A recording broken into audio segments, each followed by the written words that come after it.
ಸಾಧಿಸುವ ಮುನ್ನ ಹಾಸ್ಯವಾಗಿ ನೋಡುತ್ತಾರೆ, ಸಾಧಿಸಿದ ಮೇಲೆ ವಿಶೇಷವಾಗಿ ನೋಡುತ್ತಾರೆ. ಆದ್ದರಿಂದ ನೀವು ಏನು ಅಂದುಕೊಂಡಿರುವಿರೋ ಅದನ್ನು ಅರ್ಧದಲ್ಲಿ ಕೈ ಬಿಡಬೇಡಿ.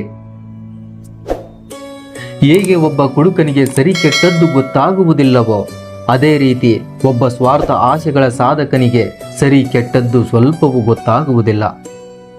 ಅತಿ ದೊಡ್ಡ ಗುರುಮಂತ್ರವೆಂದರೆ ನಿಮ್ಮ ಗುಟ್ಟುಗಳನ್ನು ಯಾವುದೇ ಕಾರಣಕ್ಕೂ ಬೇರೆಯವರೊಂದಿಗೆ ಹಂಚಿಕೊಳ್ಳದೇ ಇರುವುದು. ನಿಮ್ಮ ಗುಟ್ಟುಗಳನ್ನು ಯಾವುದೇ ಕಾರಣಕ್ಕೂ ಬೇರೆಯವರೊಂದಿಗೆ ಹಂಚಿಕೊಳ್ಳದೇ ಇರುವುದು. ಇಲ್ಲವಾದರೆ ನಿಮ್ಮ ಸಮಾಧಿಯನ್ನು ನೀವೇ ತೋಡಿಕೊಳ್ಳುತ್ತೀರಿ. ಪ್ರಾಮಾಣಿಕರಿಗೆ ಮತ್ತು ಮುಗ್ಧರಿಗೆ ಶಿಕ್ಷೆ ವಿಧಿಸುವ ಮೂಲಕ ನೀವು ಅನಾವಶ್ಯಕವಾಗಿ ಒಬ್ಬ ಶತ್ರುವನ್ನು ಸೃಷ್ಟಿಸಿಕೊಳ್ಳುತ್ತೀರಿ. ಸದಾ ಉದ್ಯೋಗಶೀಲರಾಗಿರುವವರಿಗೆ ಬಡತನ ಇರುವುದಿಲ್ಲ. ಸದಾ ಪರಮಾತ್ಮನ ಧ್ಯಾನ ಮಾಡುವವರಿಗೆ ಪಾಪ ಇರುವುದಿಲ್ಲ. ಮೌನವಾಗಿದ್ದರೆ ಕಲಹ ಬರುವುದಿಲ್ಲ. ಹಾಗೆಯೇ ಸದಾ ಜಾಗರೂಕತೆಯಿಂದ ಇರುವವನಿಗೆ ಭಯವೆಂಬುದು ಇಲ್ಲ. ಊಟ ಮಾಡುವಾಗ ಮಾತ್ರ ದೊಡ್ಡದಾಗಿ ಬಾಯಿ ತೆರೆಯುವ ಮನುಷ್ಯ 100 ವರ್ಷದ ಸುಖವನ್ನು ಒಂದೇ ವರ್ಷಕ್ಕೆ ಪಡೆದುಕೊಳ್ಳುತ್ತಾನೆ. ಅಂದರೆ ಮೌನವೇ ಮಹಾ ಅಸ್ತ್ರ. ಮಹಾಯುದ್ಧದಿಂದ ಗೆಲ್ಲಲಾಗದ್ದನ್ನು ಮೌನದಿಂದ ಗೆಲ್ಲಬಹುದು. ಹೆಚ್ಚಿಗೆ ಮಾತಾಡಿದಷ್ಟು ಹೆಚ್ಚಿನ ಸಮಸ್ಯೆಗಳು ಮೈಮೇಲೆ ಬರುತ್ತವೆ. ಅವಶ್ಯಕತೆಗಿಂತ ಅಧಿಕವಾಗಿ ಪ್ರಾಮಾಣಿಕತೆ ತೋರುವ ಅವಶ್ಯಕತೆ ಇಲ್ಲ. ಅತಿಯಾಗಿ ಪ್ರಾಮಾಣಿಕರಾಗಿರುವುದು ಆರೋಗ್ಯಕರವಲ್ಲ. ಏಕೆಂದರೆ ಅಂಕುಡೊಂಕಾಗಿರುವ ಮರಗಳನ್ನು ಬಿಟ್ಟು ನೇರವಾಗಿರುವ ಮರಗಳನ್ನು ಮೊದಲು ಕಡಿಯುತ್ತಾರೆ. ಕಾಲ ವ್ಯಕ್ತಿಗಳನ್ನು ಸಮರ್ಥರನ್ನಾಗಿಸಬಹುದು, ಶಕ್ತಿಶಾಲಿಗಳನ್ನಾಗಿಸಬಹುದು, ಇಲ್ಲ ದುರ್ಬಲರನ್ನಾಗಿಸಿ ಕೊಲ್ಲಲೂಬಹುದು. ಕಾಲ ಯಾರ ಕೈಯಲ್ಲೂ ಇಲ್ಲ. ಯಾರು ಯಾರಿಗೂ ಮಿತ್ರನೂ ಅಲ್ಲ, ಶತ್ರುನೂ ಅಲ್ಲ. ಕಾಲ ಎಲ್ಲರನ್ನು ಮಿತ್ರ ಶತ್ರುವನ್ನಾಗಿಸುತ್ತದೆ. ಅತಿಯಾದ ರೂಪ ಸೀತೆಗೆ ಮುಳುವಾಯಿತು. ಅತಿಯಾದ ಗರ್ವ ರಾವಣಿಗೆ ಕೇಡುಂಟು ಮಾಡಿತು. ಅತಿಯಾದ ದಾನ ಬಲಿಯನ್ನು ನಾಶ ಮಾಡಿತು. ಆದುದರಿಂದ ಯಾವುದು ಅತಿಯಾಗಬಾರದು. ಅತ್ಯಂತ ಕೋಪ, ಕೆಟ್ಟ ಮಾತು, ಬಡತನ ಮತ್ತು ತನ್ನವರಲ್ಲಿ ವೈರತ್ವ ಮತ್ತು ಕೆಟ್ಟ ಸಹವಾಸ, ದುಷ್ಟ ಮನಸ್ಸಿನ ಸೇವೆ ಇವು ದೇಹಕ್ಕೆ ನರಕ ಸದೃಶ್ಯವಾದ ನೋವನ್ನು ಕೊಡುತ್ತವೆ. ಬೇರೆಯವರ ತಪ್ಪುಗಳನ್ನು ನೋಡಿ ನಾವು ನಮ್ಮನ್ನು ತಿದ್ದಿಕೊಳ್ಳಬೇಕು. ಎಲ್ಲ ತಪ್ಪುಗಳನ್ನು ನಾವೇ ಮಾಡಿ ಕಲಿಯುವಷ್ಟು ದೊಡ್ಡ ಜೀವನ ನಮ್ಮ ಬಳಿ ಇಲ್ಲ. ಅದಕ್ಕಾಗಿ ನಾವು ಬೇರೆಯವರ ತಪ್ಪುಗಳಿಂದ ಕಲಿಯಬೇಕು.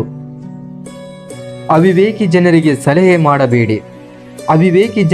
ಸಲಹೆ ಮಾಡಬೇಡಿ. ನೀವು ಅವರನ್ನು ಸರಿಪಡಿಸಲು ಸಹಾಯ ಮಾಡುತ್ತೇನೆ ಅಂದುಕೊಂಡರೆ ಅದು ನಿಮ್ಮ ಮೂರ್ಖತನ. ನೀವು ಅವರಿಗೆ ಸಹಾಯ ಮಾಡುತ್ತೇನೆ ಅಂದುಕೊಂಡರೆ ಅದು ನಿಮ್ಮ ಮೂರ್ಖತನ. ಹಣವಿಲ್ಲದ ಪುರುಷನನ್ನು ವೇಶ್ಯೆ ತೊರೆಯುತ್ತಾಳೆ. ಸೋತ ರಾಜನನ್ನು ಪ್ರಜೆಗಳು ತೊರೆಯುತ್ತಾರೆ. ಹಣ್ಣು ಬಿಡದ ಮರವನ್ನು ಪಕ್ಷಿಗಳು ತೊರೆಯುತ್ತವೆ. ಪ್ರಪಂಚದಲ್ಲಿ ಎಲ್ಲರೂ ತಮ್ಮ ಲಾಭವನ್ನೇ ನೋಡುತ್ತಾರೆ. ಎಲ್ಲಿಯವರೆಗೆ ನಮ್ಮಲ್ಲಿ ಜನರಿಗೆ ಬೇಕಾದ್ದು ಇರುತ್ತದೆಯೋ ಅಲ್ಲಿಯವರೆಗೂ ಮಾತ್ರ ನಮಗೆ ಬೆಲೆ. ಗೆಲುವಿನಿಂದ ಶಕ್ತಿ ಬರುವುದಿಲ್ಲ, ಆದರೆ ಜಯ ಸಿಗುವುದು ಶಕ್ತಿಯಿಂದಲೇ. ಗೆಲುವಿಗಾಗಿ ನೀವು ಹಾಕುವ ಶ್ರಮ ಮತ್ತು ಏನೇ ಬರಲಿ ಸೋಲಿಗೆ ಶರಣಾಗುವುದಿಲ್ಲ ಎಂಬ ನಿಮ್ಮ ಆತ್ಮ ಮನಸ್ಥೈರ್ಯವೇ ನಿಮ್ಮನ್ನು ಶಕ್ತಿವಂತರನ್ನಾಗಿ ರೂಪಿಸುತ್ತದೆ. ಮನಃಶಾಂತಿ ಇಲ್ಲದ ಸಂಪತ್ತು, ಆರೋಗ್ಯವಿಲ್ಲದ ಆಯುಷ್ಯ, ಅರ್ಥ ಮಾಡಿಕೊಳ್ಳದ ಸಂಬಂಧ, ಅಕ್ಕರೆ ಇಲ್ಲದ ಬರೀ ವ್ಯವಹಾರಿಕ ಸ್ನೇಹ ಇವುಗಳು ಇದ್ದರೆಷ್ಟು ಬಿಟ್ಟರೆಷ್ಟು. ನೀವು ಮಾಡುವ ಕಾರ್ಯಗಳ ಮೇಲೆ ನಂಬಿಕೆ ಇಡಿ, ನಿಮ್ಮ ರಾಶಿಗಳ ಮೇಲಲ್ಲ. ನೀವು ಮಾಡುವ ಕಾರ್ಯಗಳ ಮೇಲೆ ನಂಬಿಕೆ ಇಡಿ, ನಿಮ್ಮ ರಾಶಿಗಳ ಮೇಲಲ್ಲ. ರಾಶಿ ರಾಮ ರಾವಣರದು ಒಂದೇ ಆಗಿತ್ತು. ಅವರವರ ಕರ್ಮ ಅವರು ಅನುಭವಿಸಿದರು. ಯಾರ ಬಗ್ಗೆ ನಿನಗೆ ದ್ವೇಷವಿದೆಯೋ ಅವರ ಬಳಿ ಮಧುರವಾಗಿ ಮತ್ತು ಹಿತವಾಗಿ ಮಾತನಾಡು. ಯಾರ ಬಗ್ಗೆ ನಿನಗೆ ದ್ವೇಷವಿದೆಯೋ ಅವನ ಬಳಿ ಮಧುರವಾಗಿ ಮತ್ತು ಹಿತವಾಗಿ ಮಾತನಾಡು. ನೀವು ಏನನ್ನಾದರೂ ಮಾಡಲು ಪ್ರಾರಂಭಿಸಿದ ನಂತರ ವೈಫಲ್ಯಕ್ಕೆ ಹೆದರಬೇಡಿ. ಆ ಕೆಲಸವನ್ನು ಬಿಟ್ಟು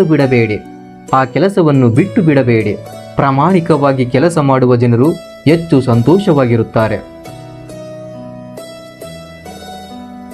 ಕಾಗೆ ಎಷ್ಟೇ ಎತ್ತರವಾದ ಕಟ್ಟಡವೇರಿ ಕುಳಿತರೂ ಅದನ್ನು ರಣಹದ್ದು ಎಂದು ಕರೆಯಲಾಗುವುದಿಲ್ಲ. ಕಾಗೆ ಎಷ್ಟೇ ಎತ್ತರವಾದ ಕಟ್ಟಡವೇರಿ ಕುಳಿತರೂ ಅದನ್ನು ರಣಹದ್ದು ಎಂದು ಕರೆಯಲಾಗುವುದಿಲ್ಲ. ಅದೇ ರೀತಿ ಒಬ್ಬ ವ್ಯಕ್ತಿಯ ಗೌರವ ಅವನ ಗುಣಗಳ ಮೇಲೆ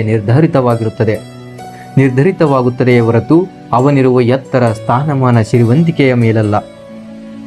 ದುರ್ಜನ ಮತ್ತು ಸರ್ಪದ ಆಯ್ಕೆ ಬಂದಾಗ ಸರ್ಪದ ಆಯ್ಕೆ ಮಾಡಿಕೊಳ್ಳಬೇಕು. ಏಕೆಂದರೆ ಸರ್ಪವು ತನ್ನ ರಕ್ಷಣೆಗೆ ಮಾತ್ರ ಕಚ್ಚುತ್ತದೆ, ಆದರೆ ದುರ್ಜನರು ಯಾವಾಗಲೂ ವಿಷ ಕಾರುತ್ತಿರುತ್ತಾರೆ. ಭಯವು ನಿಮ್ಮ ಸನಿಯ ಬರಲು ಆರಂಭಿಸಿದರೆ ತಕ್ಷಣ ಅದರ ಮೇಲೆ ಆಕ್ರಮಣ ಮಾಡಿ ಅದನ್ನು ನಾಶ ಮಾಡಿ. ಭಯವನ್ನು ಹತ್ತಿರ ಬಿಟ್ಟುಕೊಳ್ಳಬೇಡಿ. ಹುಟ್ಟು ಗುಣಗಳನ್ನು ಬದಲಾಯಿಸಲು ಎಂದಿಗೂ ಸಾಧ್ಯವಿಲ್ಲ. ಬೇವಿನ ಗಿಡದ ಮೇಲೆ ಹಾಲಿನ ಅಭಿಷೇಕ ಮಾಡಿದರೂ ಬೇವು ಬೇವಾಗಿಯೇ ಇರುತ್ತದೆಯೇ ಹೊರತು ಅದು ಬೆಲ್ಲವಾಗಲು ಸಾಧ್ಯವಿಲ್ಲ. ಸ್ನೇಹಿತರನ್ನು ಹತ್ತಿರ ಇಟ್ಟುಕೊಳ್ಳಿ, ಆದರೆ ನಿಮ್ಮ ಶತ್ರುಗಳನ್ನು ಇನ್ನೂ ಹತ್ತಿರದಿಂದ ಗಮನಿಸಿ. ಮರ್ಯಾದೆ ಮೀರಿದವರನ್ನು ಯಾವತ್ತೂ ನಂಬಬಾರದು. ನೆನಪಿಡಿ, ಮರ್ಯಾದೆ ಮೀರಿದವರನ್ನು ಯಾವತ್ತೂ ನಂಬಬಾರದು. ಒಬ್ಬ ವ್ಯಕ್ತಿ ತನ್ನ ಕರ್ಮಗಳಿಂದಲೇ ದೊಡ್ಡ ವ್ಯಕ್ತಿ ಆಗುತ್ತಾನೆಯೇ ಹೊರತು ಹುಟ್ಟಿನಿಂದಲ್ಲ. ಕಾಮಕ್ಕಿಂತ ದೊಡ್ಡ ರೋಗ ಮತ್ತೊಂದಿಲ್ಲ. ನೆನಪಿರಲಿ, ಕಾಮಕ್ಕಿಂತ ದೊಡ್ಡ ರೋಗ ಮತ್ತೊಂದಿಲ್ಲ. ನಮ್ಮ ಸಮಸ್ಯೆಗಳನ್ನು ಮತ್ತು ನೋವುಗಳನ್ನು ಮತ್ತೊಬ್ಬರ ಜೊತೆ ಹಂಚಿಕೊಳ್ಳಬಾರದು. ಏಕೆಂದರೆ ಜನ ನಮ್ಮನ್ನು ನೋಡಿ ಗೇಲಿ ಮಾಡಿಕೊಂಡು ನಗುವುದರ ಜೊತೆಗೆ ನಮ್ಮ ದುರ್ಬಲತೆಗಳ ಲಾಭವನ್ನು ಪಡೆಯುತ್ತಾರೆ. ಶಿಸ್ತು ಇಲ್ಲದಿದ್ದರೆ ಜೀವನದಲ್ಲಿ ಎಂದಿಗೂ ಯಶಸ್ಸು ಕಾಣಲು ಸಾಧ್ಯವಿಲ್ಲ. ಎದುರಲ್ಲಿ ಹೊಗಳಿ ಬೆನ್ನಲ್ಲಿ ಇರಿಯುವಂಥ ಮಿತ್ರರನ್ನು ಬಿಟ್ಟು ಬಿಡಬೇಕು.